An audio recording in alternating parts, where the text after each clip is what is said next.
You are looking at Julian's pronunciation guide, where we look at how to pronounce better some of the most mispronounced words in the world, like this other curious word. But how do you say what you're looking for today?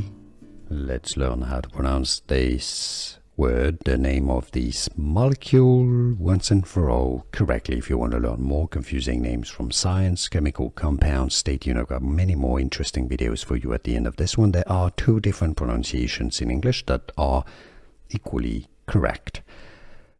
Galactose, galactose, with an S sound at the end, galactose, or galactose with a Z sound or a Z sound, a Z sound. They're both correct, so if you've been wondering, you've been correct as well.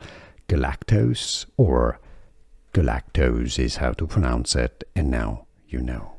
Here are more videos on how to pronounce more confusing words and names too many mispronounced. Like this video if you found it useful. I appreciate your support. I'll see you soon, and thanks for watching.